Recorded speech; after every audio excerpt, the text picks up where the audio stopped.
구약성경 에스라서 1장 1절에서 6절까지 말씀 같이 보겠습니다.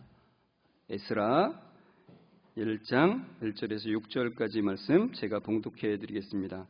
바사왕 고레스 원년에 여호와께서 에레미야의 입을 통하여 하신 말씀을 이루게 하시려고 바사왕 고레스의 마음을 감동시키심에 그가 온 나라에 공포도 하고 조서도 내려 이르되 바사왕 고레스는 말하노니 하늘의 하나님 여호와께서 세상 모든 나라를 내게 주셨고 나에게 명령하사 유다 예루살렘의 성전을 건축하라 하셨나니 이스라엘의 하나님은 참신이라. 너희 중에 그의 백성 된 자는 다 유다 예루살렘으로 올라가서 이스라엘의 하나님 여호와의 성전을 건축하라. 그는 예루살렘에 계신 하나님이시라. 그 남아있는 백성이 어느 곳에 머물러 살든지 그곳 사람들이 마땅히 은과 금과 그 밖의 물건과 짐승으로 도와주고 그 외에도 예루살렘에 세울 하나님의 성전을 위하여 예물을 기쁘게 드릴지니라 하였더라. 이에 유다와 베냐민 족장들과 제사장들과 레위 사람들과 그 마음이 하나님께 감동을 받고 올라가서 예루살렘의 여호와의 성전을 건축하고자 하는 자가 다 일어나니 그 사면 사람들이 은그릇과 금과 물품들과 짐승과 보물로 돕고 그 외에도 예물을 기쁘게 드렸더라. 아멘. 우리 옆 사람과 인사하겠습니다. 성도님 말씀에 은혜 되세요. 이렇게 인사하겠습니다.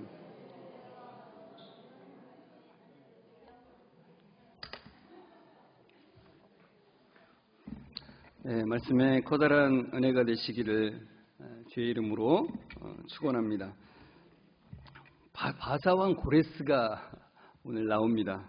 1장 2절에 보면은 제가 다시 한번 읽겠습니다. 바사왕 고레스는 말하노니 하늘의 하나님 여호와께서 세상 모든 나라를 내게 주셨고 나에게 명령하사 유다 예루살렘의 성전을 건축하라 하셨나니 그렇게 나옵니다. 바사왕 고레스 그가 말하죠. 바사는 페르시아라고 했죠. 페르시아에 그 신이 있는데 페르시아의 신이 준 게 아니라 하늘의 하나님 여호와께서 대제국 페르시아를 자기에게 주었대요. 우리가 이제 페르시아가 얼마나 대단한 나라고 큰 나라인지를 잘 감이 안 오니까 이게 별로 감흥이 안 오죠. 그죠? 옵니까? 네. 잘 안 오실 거예요. 저도 잘 안 오더라고요. 그래서 좀 이제 지난 한 주간 동안 특히 이제 고레스에 대해서 조금 이제 페르시아에 대해서 좀 많이 찾아보고 좀 공부를 좀 했어요. 그러면서 야, 이게 보통 일이 아니구나. 그러니까 지금 페르시아는 지금의 미국보다도 더 커다란 그 당시에 세계 최강대국이었으니까요. 그 영토가 뭐 이런 말할 수 없이 넓었으니까요. 근데 그 페르시아 대제국의 그 대왕이 페르시아의 신이 자기한테 이 제국을 준 게 아니라 이스라엘의 하나님 여호와께서 자기에게 이 나라를 주었대요. 그리고 페르시아의 신이 명령하신 것이 아니라 이스라엘의 하나님 여호와께서 명령하시기를 유다 예루살렘에 있는 성전을 가서 건축해라. 무너진 성전을 다시 건축해라. 이렇게 명령하셨다는 거예요. 그러니까 페르시아의 신이 있음에도 불구하고 이 대제국, 자꾸 제가 대자를 붙이는 이유가 우리가 감이 안 오니까 얼마나 좀 위대한, 인간적으로 볼 때 그렇다는 거죠. 세상적으로 볼 때 정말로 큰 나라고 위대한 나라, 그 페르시아의 대왕 그 고레스가 하나님을 인정하며 여호와 하나님의 명령을 따른다는 게 참 놀라운 일이라는 거예요. 어떻게 이럴 수 있는지, 도대체 고레스 왕의 말이 의미하는 바가 무엇인지를 이 시간에 함께 살펴봤으면 좋겠어요. 여러분, 우리가 이제 이 다니엘서도 보았고 에스더서도 보고 하면서 이제 이 페르시아를 볼 때 앞에 이제 메데라고 하는 말이 같이 나오잖아요. 메데와 바사. 그냥 바사는 페르시아인데 그러면 메데는 뭐냐? 이제 왜 앞에 메대가 붙는 것이냐? 이 메대는 세계사의 역사책에는 그 메디아라고 이제 기록이 되어 있습니다. 이제 메디아를 이제 우리 성경에는 메대라고 이제 기록한 거예요. 근데 이 메디아는 페르시아보다 더 큰 나라였어요. 오히려 이제 페르시아는 그 메디아의 속국이었어요. 그러니까 메디아가 큰 나라였는데 이 메디아가 원래 이제 아시리아한테 멸망을 당한 다음에 재기를 노리고 있었어요. 그때 이제 바벨론이 아시리아를 이제 칠 때 그때 바벨론을 도와서 아시리아를 멸망시키는데 큰 역할을 한 게 이제 메디아입니다. 이제 메디아에 아스티아게스라고 하는 왕이 있었어요. 근데 이 아스티아게스 왕이 그 훨씬 작은 나라였던 이 페르시아의 캄비세스 왕한테 자기 딸을 줍니다. 그러니까 뭐 예전에 그 우리나라에도 이제 그런 거 있잖아요. 지방 호족에게 자기 딸을 주어서 약간 가족 공동체처럼 동맹을 맺는 그런 것입니다. 그런데 이 페르시아의 그때 이제 그 메디아의 그 공주를 맞아들인 그 왕이 이제 캄비세스라고 그랬잖아요. 이 캄비세스가 메디아의 공주와 결혼해서 낳은 아들이 바로 고레스예요. 그러니까 이 세계사에는 이 고레스의 이름이 키루스 2세라고 이제 등장을 합니다. 오늘 막 이름이 등장하고 막 그래서 머리가 약간 복잡하실 수 있는데 그래도 이게 좀 기본적으로는 우리가 좀 알아야만 성경이 세계사와 동떨어져 있으면 안 되거든요. 왜냐하면 이 세상을 주관하시는 분이 하나님이시기 때문에. 그래서 이 키루스 2세라고 하는 이름을 좀 기억하셨으면 좋겠어요. 또는 키루스 대왕이라고만 표시하기도 합니다. 워낙 이제 위대한 이제 그레이시 붙는 거죠. 그레이트 킹입니다. 그러니까 이 위대한 일을 행했던 왕인데요. 이 키루스 2세가 우여곡절 끝에 이걸 또 얘기하자면 굉장히 길어요. 이번 주 중에 혹시 관심 있으신 분들은 이 페르시아 역사에 대해서 조금 보시면 되게 재밌는 것들이 많아요. 아무튼 그 우여곡절 끝에 이 메디아의 아스티아게스 왕이 자기의 외할아버지잖아요. 그 외할아버지를 무력으로 제압을 하게 돼요. 여러 가지 그 상황들이 있었어요. 아무튼 어떻게 외할아버지를 칠 수가 있냐 이렇게 볼 수 없는 참으로 여러 가지 우여곡절 끝에 그렇게 된 겁니다. 그래서 이제 외할아버지는 약간 지방 그 예우 차원에서 죽이지는 않고 지방의 어떤 지역을 맡기는 그렇게 이제 조치를 취하게 되고 키루스 2세는 자기의 이제 외삼촌의 딸과 또 결혼을 해요. 그러니까 이제 이 페르시아가 메디아와 이중으로 결혼 동맹을 맺는 거죠. 그래서 이 두 나라는 비교적 이 결혼 동맹으로 이미 맺어져 있기 때문에 자연스럽게 한 나라로 통합이 된 겁니다. 그러니까 통합을 시킨 사람이 바로 이 키루스 2세, 성경에는 고레스라고 나오는 키루스 대왕을 말하는 겁니다. 이가 이제 결국은 바벨론을 무너뜨리게 되고, 그리고 소아시아 지역에는 니디아까지 무너뜨리고, 그리고 동쪽으로는 바벨론이 점령했던 것보다도 정말로 엄청나게 더더욱 큰 그 땅을 차지하게 되어서 정말로 대제국을 건설하게 되는 거예요. 이 페르시아 제국을 세운 키루스 대왕은 이전에 이 대제국을 건설했던 아시리아나 신바벨로니아와는 좀 다른 정책을 피게 됩니다. 아시리아는 특히 이제 더 이제 탄압하는 정책을 썼고, 바벨론도 뭐 그와 못지않게 좀 강하게 통치를 했었는데, 이전의 제국들과는 달리 이제 고레스는 유화 정책을 피게 됩니다. 이제 그 에스라 1장 1절 이렇게 되어 있는데 같이 읽어볼까요? 바사왕 고레스 원년에 여호와께서 에레미야의 입을 통하여 하신 말씀을 이루게 하시려고 바사왕 고레스의 마음을 감동시키심에 그가 온 나라에 공포도 하고 조서도 내려 이르되, 이렇게 말씀하죠. 그러니까 각 민족의 문화와 종교를 인정해 주는데 이제 이거의 발단이 바로 여호와 하나님으로 인해 이루어진 것을 볼 수 있다는 것입니다. 그러니까 바벨론이 붙잡아온 그 포로들을 자기의 나라로 이제 돌려보내게 돼요. 유화 정책을 쓰는 겁니다. 그래서 각 나라의 종교와 문화를 인정해주고 자치를 어느 정도 허용해주는, 이제 그러니까 반란이 날 가능성들이 훨씬 줄어들었고요. 그리고 굉장히 넓은 땅들을 어떤 감시하고 감독하고 조직하는 것들이 훨씬 경비가 줄게 된 거예요. 그러니까 이 나라가 상당히 탄탄하고 어떤 재정적으로도 흔들림이 없는 그런 상태를 유지하게 됐다는 겁니다. 근데 이 주권적인 역사가 여호와 하나님으로부터 말미암았다는 것이죠. 바벨론에 의해서 포로로 잡혀가게 하셨던 하나님, 이스라엘 백성들이요. 그런데 이미 하나님께서는 에레미야를 통해서 말씀하신 바를 이루기 위해서 고레스를 사용하셨다는 것을 말씀하고 있는 거예요. 에레미야서 29장 말씀을 우리가 지난번에 봤었는데요. 같이 읽어볼까요? 에레미야서 29장 10절 읽겠습니다.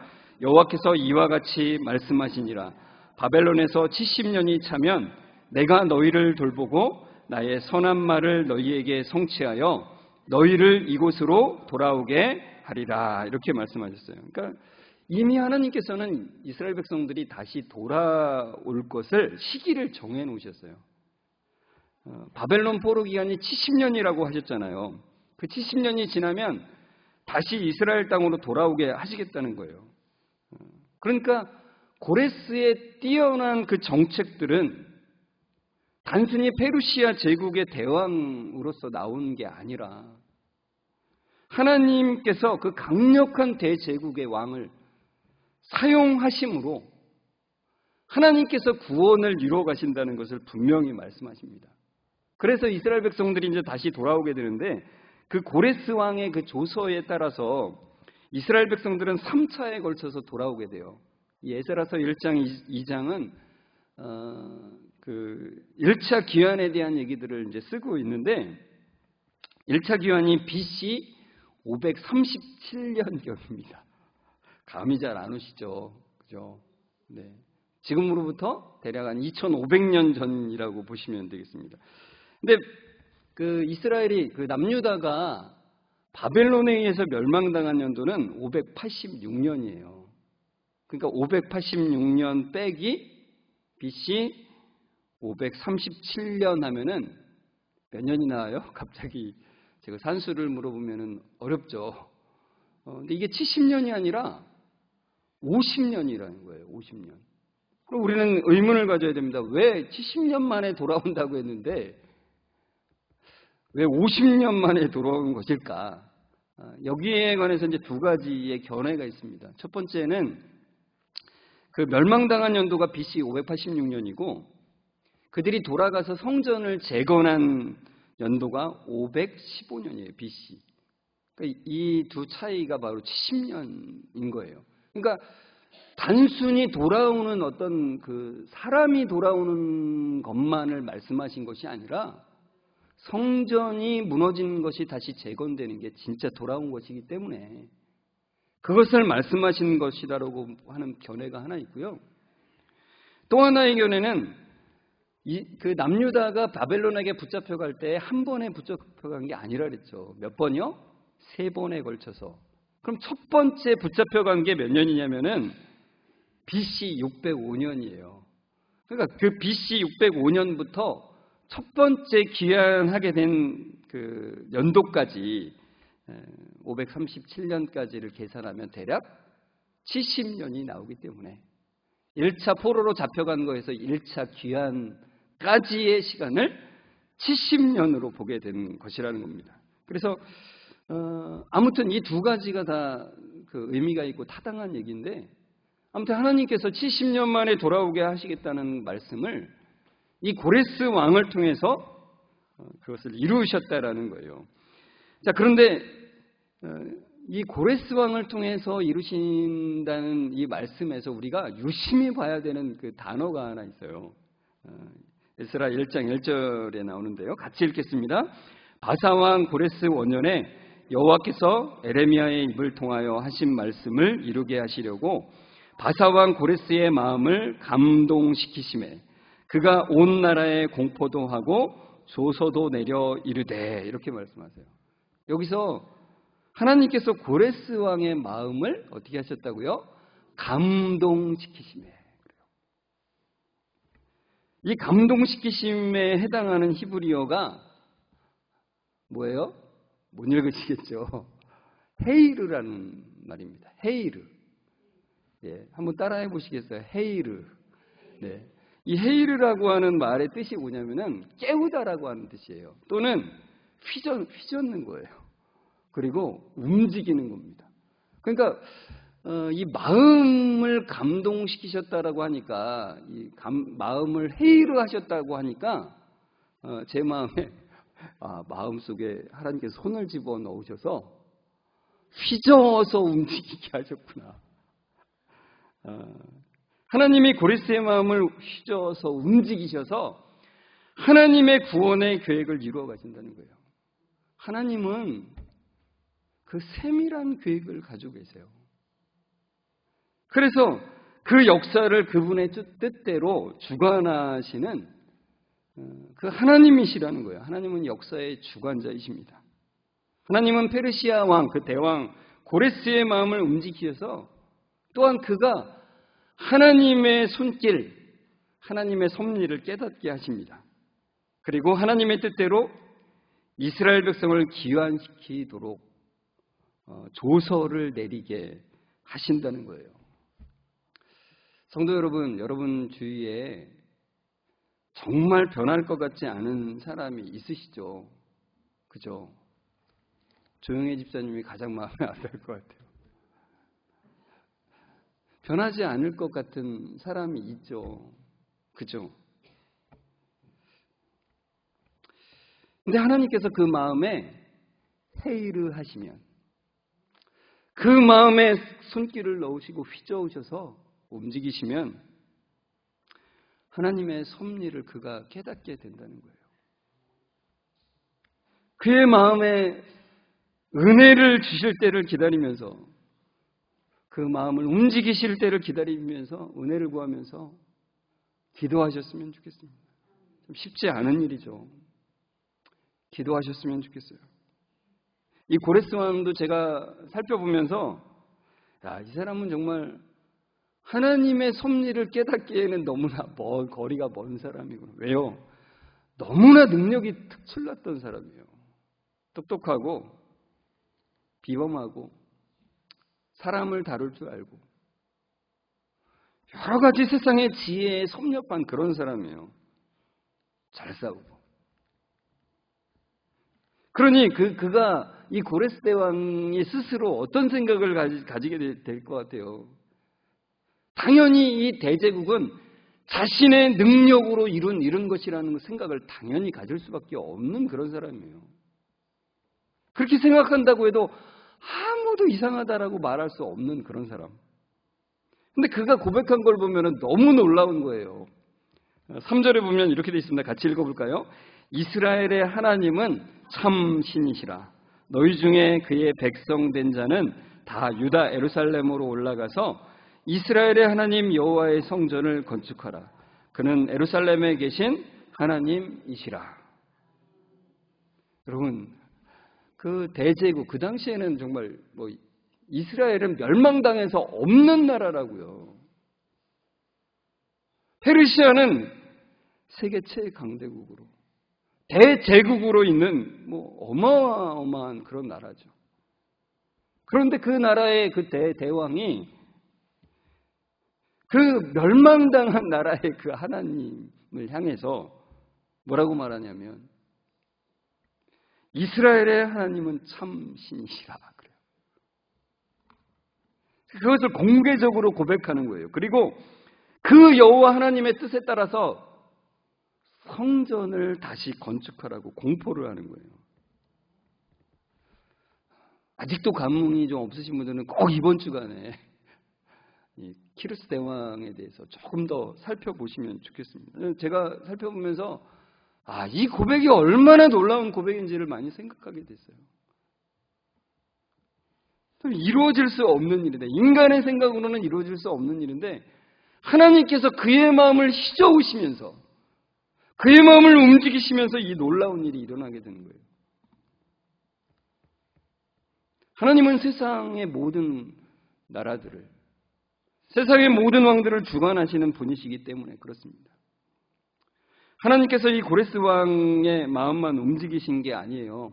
5절에 보면은 또 이스라엘 백성들의 마음을 움직이시는데 5절을 같이 읽어보겠습니다. 이에 유다와 베냐민 족장들과 제사장들과 레위 사람들과 그 마음이 하나님께 감동을 받고 올라가서 예루살렘의 여호와의 성전을 건축하고자 하는 자가 다 일어나니, 이렇게 말씀해요. 그러니까 유다와 베냐민 족장들과 제사장들과 레위 사람들의 마음을 움직이세요. 여러분, 이들이 이제 이 바벨론 땅 또는 페르시아 땅까지 이제 왔잖아요. 포로로 끌려서.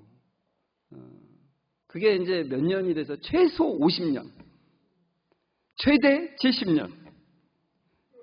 많은 사람들이 죽었어요. 그리고 대부분이 새로운 세대로 바뀌었어요. 그러니까 지금 이 조서의 내용의 소식을 들은 사람들은 자기의 고향 그 예루살렘, 이스라엘 땅을 한 번도 본 적이 없는 사람들도 많아요. 이미 여기서 정착하고 잘 살고 있어요. 근데 이 땅을 떠나서 다시 그곳으로 간다는 거는 또 어마무시한 그 모험을 감행해야 되는 일을 해야 된다는 거예요. 엄청난 위험을 감수해야 되는 일을 해야 된다는 거죠.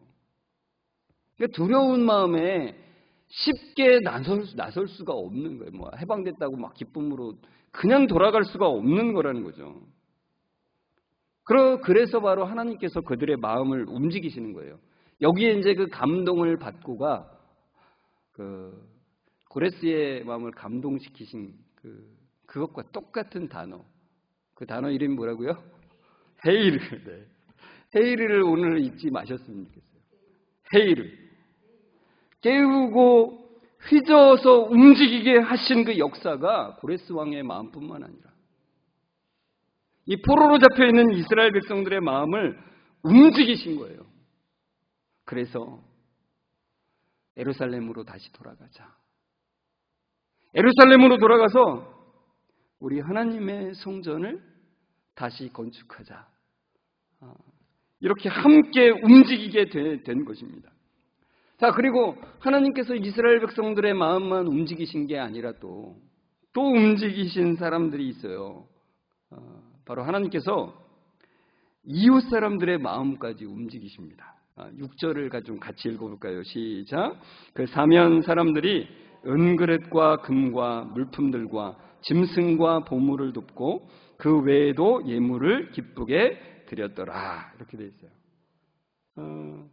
여러분, 이스라엘 사람들 주변에 살던 사람들이 이스라엘 사람들이 자기 고향에 돌아가서 그들의 신의 성전을 다시 재건하는 일에 도와줄 필요가 있겠습니까? 없습니다. 대답 잘 해주셨어요. 없습니다. 그럴 필요가 전혀 없어요. 저 같으면 안 할 거예요. 제가 그들이었어도 안 할 거예요.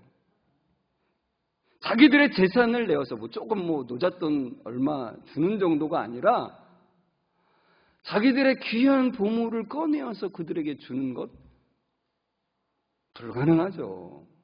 그럴 수가 없는 거예요. 그런데 하나님께서 그들의 마음을 움직이세요. 여기는 헤이르가 쓰여 있지 않지만 충분히 하나님께서 헤이르 하셨다는 것을 볼 수 있는 그 단어가 있죠. 기쁘게 드렸더라 그래요. 그 사람들이. 기쁘게 자원하여 자기들의 물질을, 작은 돈도 아니고 큰 돈들을 성전을 세우는 일에 쓰라고 그렇게 주었다는 거예요.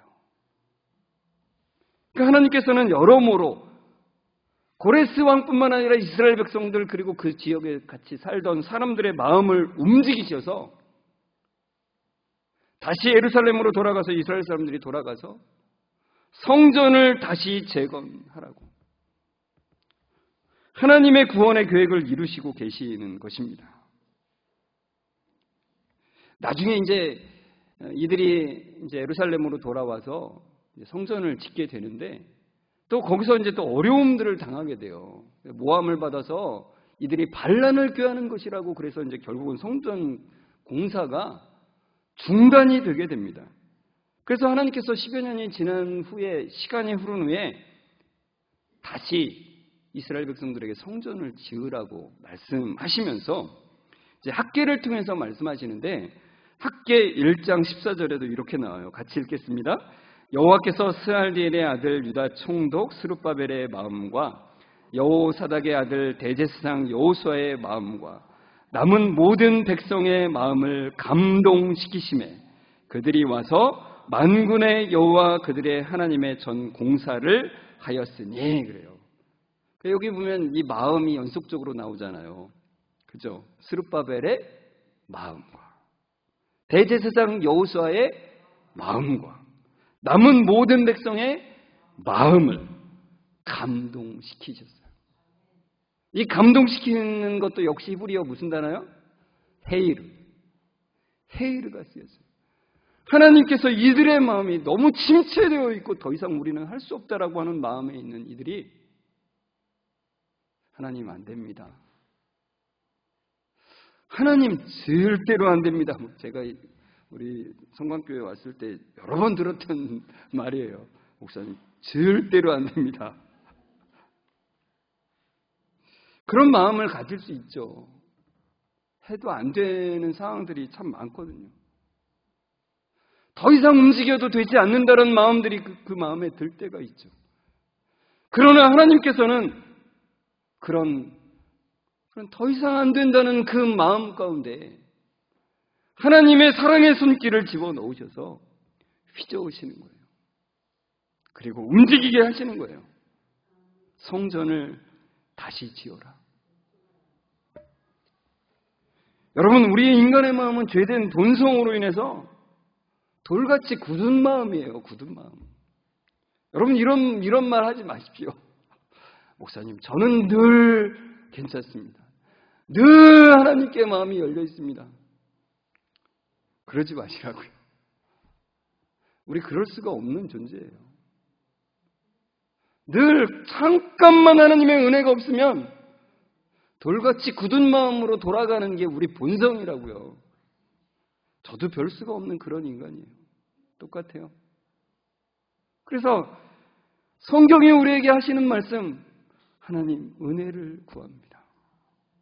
은혜를 구합니다죠. 우리는 늘 강박한 마음으로 가기 때문에 하나님께서 성령님을 통해서 우리 마음을 감동시키지 않으시면 우리 마음은 늘 굳은 채로 있는 거예요. 그래서 에스겔서 36장 26절 27절에 이렇게 말씀하잖아요. 또 새 영을 너희 속에 두고 새 마음을 너희에게 주되 너희 육신에서 굳은 마음을 제거하고 부드러운 마음을 줄 것이며 또 내 영을 너희 속에 두어 너희로 내 율례를 행하게 하리니 너희가 내 규례를 지켜 행할지라 그래요. 여러분, 하나님께서는 새 영, 그러니까 성령님이시죠. 성령님을 우리 마음에 보내주심으로 돌 같은 마음을 제거해 주세요. 그리고 그 마음에 부드러운 마음이 되게 하시는 거예요. 그래서 우리 마음에는, 우리의 본성에는 하나님의 뜻대로 행하고자 싶은 마음이 없는데 진짜 그 부드러운 마음으로 인해서 하나님께 열려진 마음을 통해서 하나님이 기뻐하시는 바를 행하고자 하는 마음이 생긴다는 거예요. 여러분, 이 세상은 사람의 지혜와 능력으로 돌아가는 것 같이 보일 때가 많습니다. 그렇죠. 그러나 하나님의 지혜와 능력이 이 세상을 주관하고 계세요.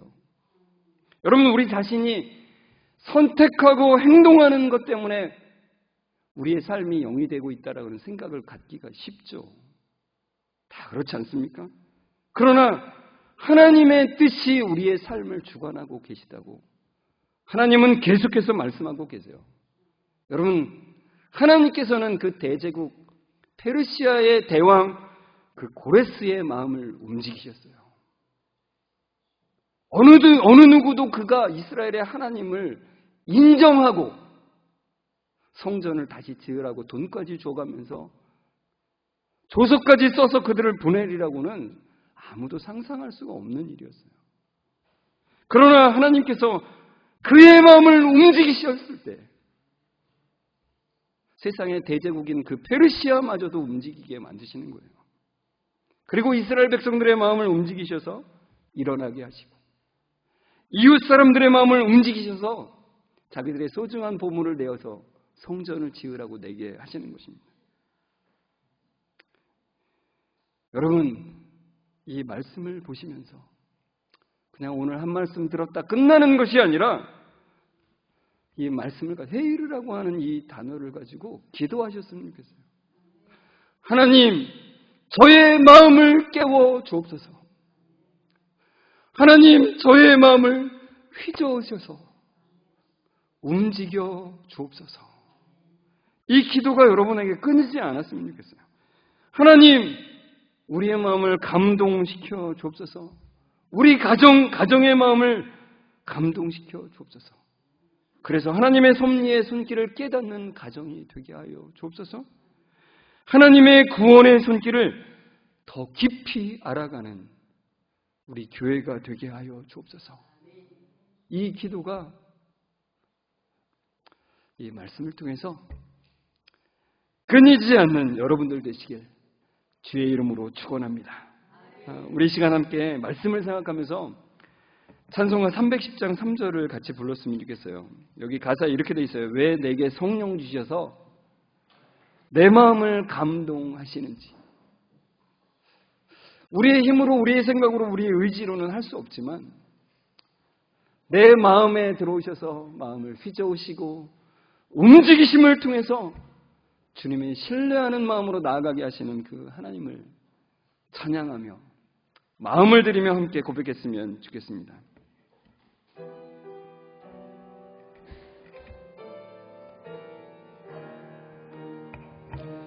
왜 내게 성령 주셔서 내 마음 감동해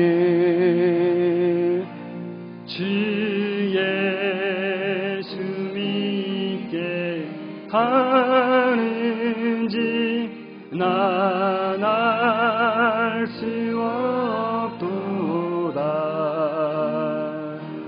내가 믿고 또 의지함은 내 모든 형편 아시는 주님 늘 보호해 주실 것을 나는 확실히 아네. 왜 내게 성령 주셔서 왜 내게 성령 주셔서 내 마음을 감동해 주 예수 믿게 하는지 주 예수 믿게 하는지 난 알 수 없도다. 내가 믿고 또 의지함은 내 모든 형편 아시는 주님 늘 보호해 주실 것을 나는 확실히 아네. 하나님 아버지 감사합니다. 마음을 움직이시는 하나님, 그 놀라운 손길을 찬양합니다.